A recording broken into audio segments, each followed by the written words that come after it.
Hello guys, अस्सलाम वालेकुम। Welcome back to my YouTube channel. आप सब कैसे हैं? उम्मीद करती हूँ आप सब बहुत अच्छे से होंगे। तो गाइस, आज जो मेरी रिएक्शन वीडियो लेकर के आई हूँ बहुत ही अच्छा है। और सबसे बड़ी बात, ये वीडियो है मोहम्मद राजा साकिब मुस्तफ़ाई जी का, और इनका बयान मुझे बहुत अच्छा लगता है। और ये मैंने लिया है मोहम्मद राजा साकिब जी के मुस्तफ़ाई जी के चैनल से ही। और वीडियो का टाइटल है माँ बाप के इख्लाफत में ओल्ड के लिए हुक्म।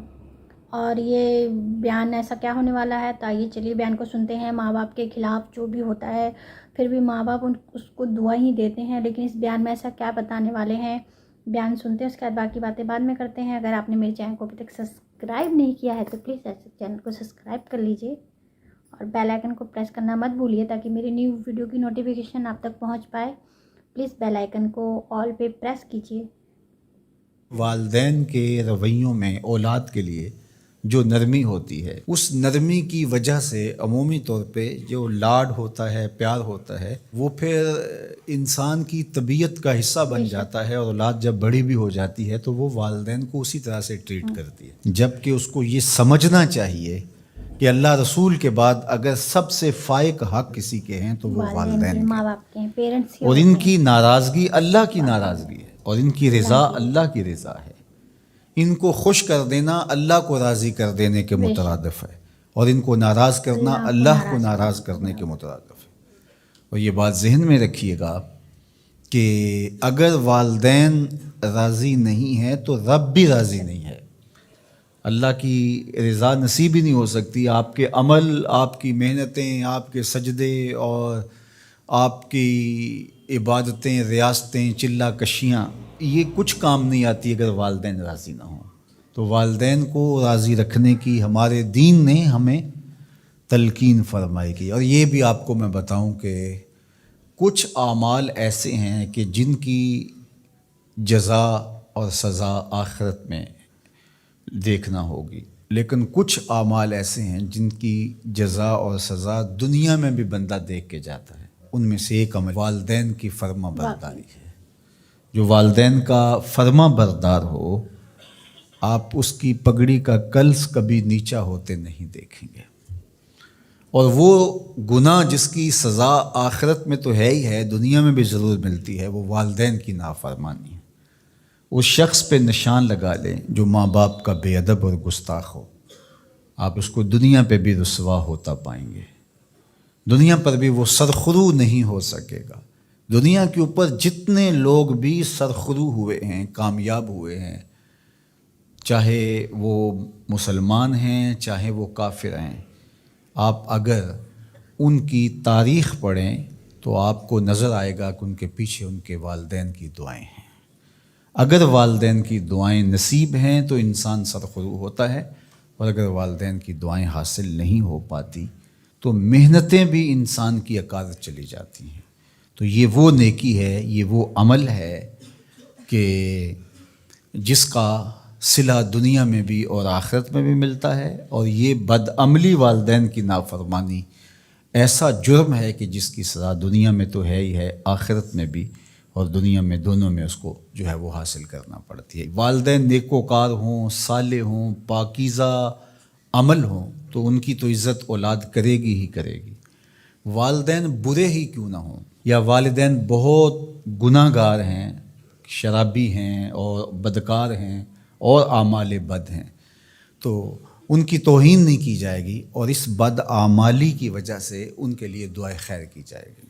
हत्ता कि वालिदैन काफिर भी हों तो उनका कुफ्र अपनी जगह पे, लेकिन औलाद उन काफिर वालिदैन की भी तौहीन नहीं करेगी, उनके साथ वो हुस्न सलूक करेगी वालिदैन होने के नाते से। और नेकोकार हों, साले हों, तो फिर उनके तो हुकूक और ज़्यादा आयद हो जाते हैं। तो माँ बाप के साथ हमें हुस्न सलूक करने की तलकीन की गई है। अच्छा, यहाँ औलाद के लिए कभी मसला बन जाता है, माँ कुछ और कह रही होती है और बाप कुछ और कह रहा होता है। अब औलाद किसकी अताअत करे? माँ का हुक्म अलग होता है और बाप का हुक्म उससे मुख्तलिफ होता है। दोनों के हुक्मों को साथ लेकर औलाद नहीं चल पाती। अब क्या करे? तो उलमा ने लिखा कि पहले तो माँ बाप को ही चाहिए कि औलाद को मुशक्क़त में ना डाले, کہ ایسا حکم دے کہ اولاد پھنس جائے کہ ماں کی بات مانو یا باپ کی بات مانو، ایک کی اطاعت سے دوسرے کی نافرمانی لازم آتی ہو تو بڑا مشکل مرحلہ ہو جاتا ہے۔ تو والدین کو اتنا خیال اور اتنا لحاظ رکھنا چاہیے کہ ان کو مشقت میں نہ ڈالے، ایسا حکم نہ دیں جو وہ بجا نہ لا سکے، جو ان کے لیے پورا کرنا مشکل ہو۔ اور بالخصوص ماں باپ کی لڑائی کے اندر اولاد جو ہے وہ پس کے رہ جاتی ہے، ماں کی بات مانی تو باپ ناراض، باپ کی بات مانی تو ماں ناراض۔ تو اس میں ایک تو والدین کو ہی چاہیے، لیکن کبھی اولاد پھنس جائے تو مسئلہ شرعی سن لیجئے، وہ یہ ہے کہ گھر کا حاکم جو ہے وہ مرد ہے۔ تو اگر ماں اور باپ دونوں کے احکام آپس میں ٹکرا رہے ہوں تو حکم مقدم ہوگا باپ کا، تو اولاد کے ذمے باپ کے حکم کو ماننا ضروری ہے، لیکن خدمت میں مقدم ہوگی ماں۔ جب باہر سے بچہ آتا ہے تو کھانے کے لیے یا کوئی چیز یا رات کو ٹانگیں دبانے بیٹھتا ہے تو خدمت میں مقدم ماں ہوگی، لیکن حکم کی تعمیل میں مقدم باپ ہوگا۔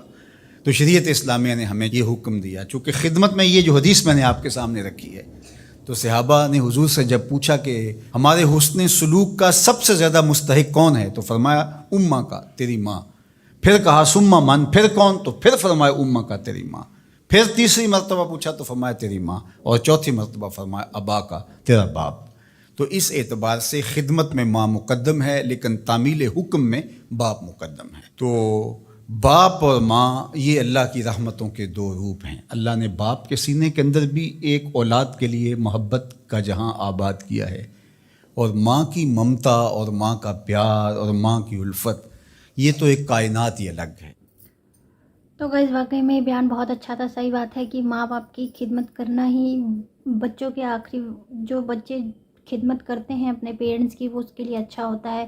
اسے یہ پتہ چلتا ہے کہ اس کو کیسے سنسکار ملے ہیں۔ اگر ماں باپ آپ کے چاہے کتنے بھی برے ہوں، لیکن آپ کو اپنے فرض سے، ہم لوگوں کو اپنے فرض سے کبھی پیچھے نہیں ہٹنا چاہیے۔ ماں باپ کا ایک درجہ، ایک الگ ہی مقام ہوتا ہے ان کا، اور صحیح بات ہے کہ ماں باپ کی سیوا کریں اور ان کی خدمت کرے، تاکہ اللہ بھی خوش ہوتا ہے۔ آخری وقت میں اللہ جب سوال جواب کریں گے تب ہم کیا جواب دیں گے؟ تو کوشش یہی کرنی چاہیے کہ اپنے پیرنٹس کا کہنا مانیں، ان کی نافرمانی نہ کرے، ان سے ادب سے بات کرے۔ تو یہ بیان بہت اچھا تھا۔ آپ کو کیسا لگا کمنٹ باکس میں ضرور بتائیے گا۔